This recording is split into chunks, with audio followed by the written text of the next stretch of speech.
we all have our unique abilities. And I have kids that are just graduated from college, and when you're in your 20s, a lot of it is trying to figure out what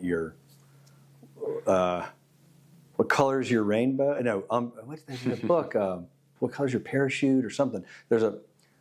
What's your unique talents? Mm-hmm. Each of us has our unique talents. And I was a very good student. I went to Princeton University. I played football at Princeton. Okay. I was good with finance. I went into investment banking. I did that for 5 or so years. I then went to Harvard Business School. I've had these incredible educational experiences. I was good at school. My dad would tell you he barely got a diploma from the University of Georgia. They threw it in the window as he was driving by. That's funny. He's a street smart entrepreneur. Mm-hmm. So again, we all have our unique abilities, right? And often the most successful entrepreneurs are not the best. They're not A students. C students rule the world, right? So a lot of times what you learn in academic settings doesn't really serve you in the workplace. But I got out of Harvard Business School. I went back into investment banking, which is finance, quantitative, spreadsheets. And I was good at that. Mm-hmm. I also was good with people, but it was just sort of luck of the draw that in 2004, we had started Tarkenton Financial. I was kind of after the dot-com crash, I'd done some wealth management. And Dad said, why don't you come over here and get involved in what we're doing? We were just starting. And 2003, 2004. So I'd always thought about investment banking. I didn't love working for big companies. I like smaller companies because I feel like you can make an impact. Mm-hmm. And you can feel what's the impact.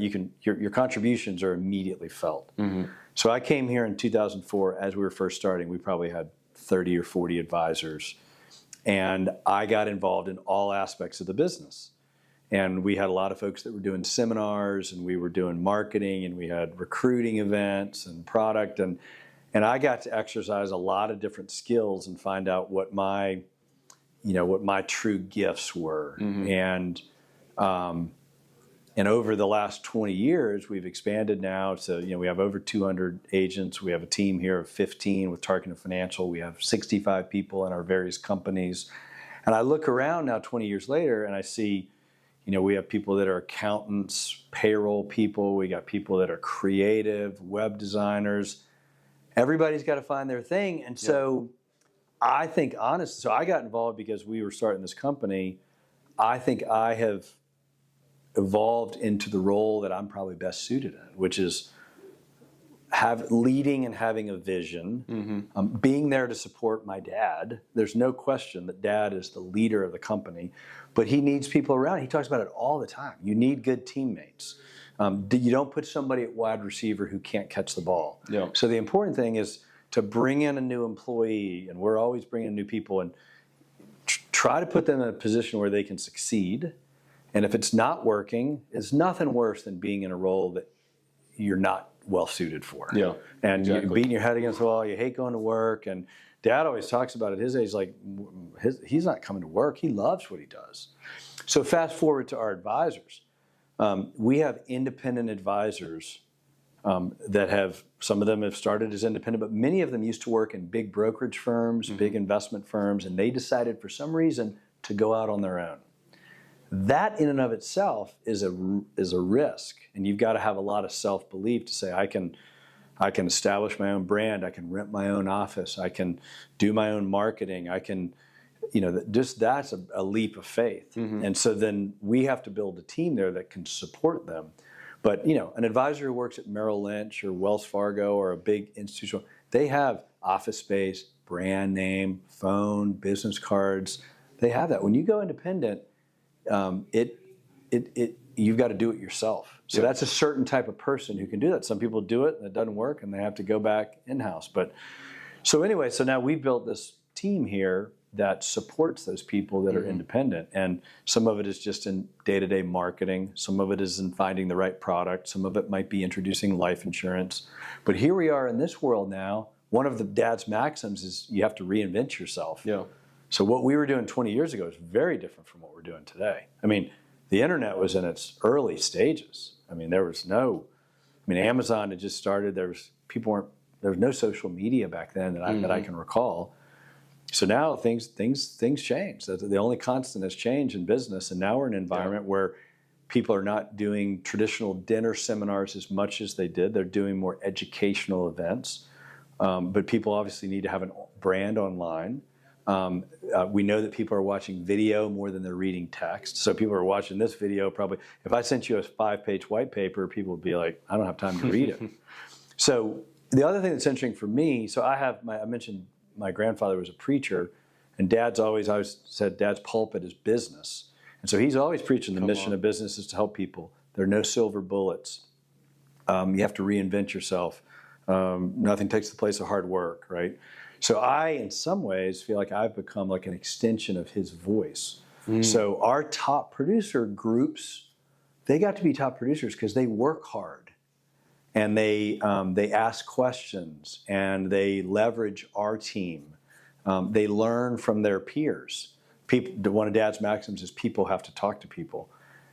I think one of the unique things about Tarkenton Financial is our advisors know each other, and they talk to each other, and they learn from each other. And my dad talked about when he was a quarterback, he talked to the other quarterbacks. I mean, he talked to Roger Staubach and Bob Greasy and Terry Bradshaw and all these guys that played when he was there. But for some reason in our industry, everybody gets real closed up. I'm gonna keep it to myself. I'm not gonna share my secrets. There are no secrets. The secret is execution, finding your niche, leveraging your unique talents, bringing in the right team around you. You know, you look at a successful Alabama, University of Georgia football, New England Patriots when they were good.